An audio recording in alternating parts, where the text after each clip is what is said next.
So we have the top row solved. Now what we need to do is to work on the middle row. So in order to do that, I'm going to change my orientation. I'm going to move it so that the yellow is now up. And with the yellow up, the pieces that I'm going to be working on are these edge pieces right here. Depending on your orientation, they're middle pieces. And if I understand a couple of things, that'll be helpful. One, all of the yellow stickers are going to end up facing up this way once the puzzle is solved. So that tells me nothing yellow is going to end up in this middle row. That means all I have to do right now is work on pieces that don't have any yellow in them, because I'm just solving this middle row, which has no yellow. So, and I'm not working on corners yet. I'm just working on these centerpieces. So the first thing I want to do is I want to look for a centerpiece that doesn't have yellow in it. That one, yellow and blue, yellow and green. Aha, we've got orange and green. So I'm going to take the orange and I'm going to move it so it matches up with the correct face. Now I have a little bit of a decision to make. Does this piece, we know it belongs here on this side, but does it want to live here or does it want to live here? From where it is right now, this is moving it from up, and if I was going over here, it would be right, or up to left.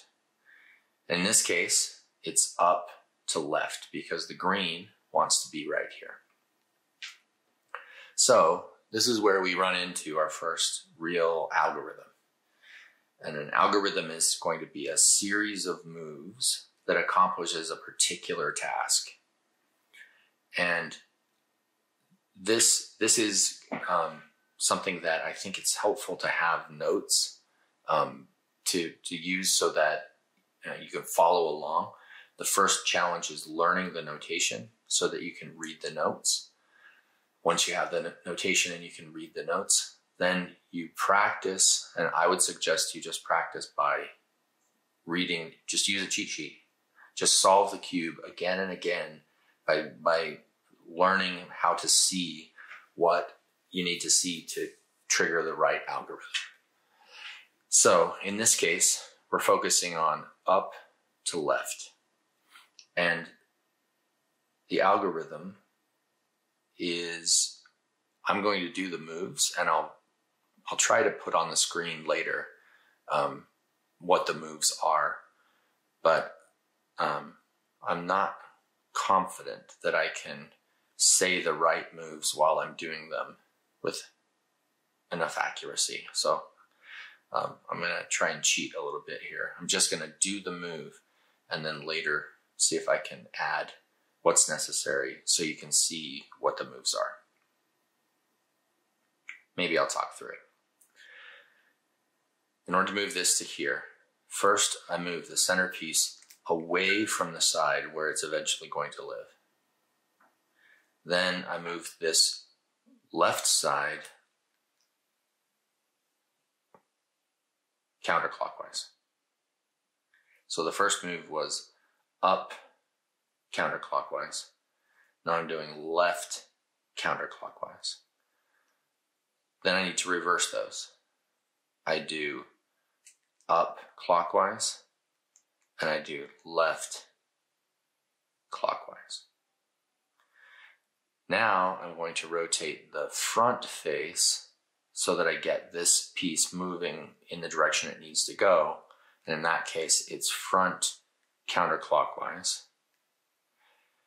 And just before that, I did left clockwise. I'm going to do left clockwise again, left clockwise. Now I'm going to take the front and go back where it was before, and I'm going to take the left and go back where it was before. So now I have this piece here. And I've also pulled out another one for me to work on. So I have orange and blue, If I move the orange in this direction, now I need to go top to right. So it's actually the mirror set of moves to the other one. I go up clockwise, right clockwise, up counterclockwise, right counterclockwise, front clockwise, right counterclockwise, front counterclockwise, right clockwise. So when you're doing it, once you get the feel for it, you're able to do, you'll start to feel the pattern once you've done it a few times, and you'll start to understand the rhythm that goes dun dun dun dun dun dun dun dun.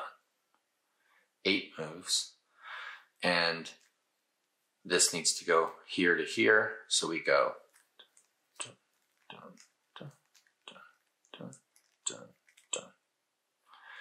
Now we've solved the middle row.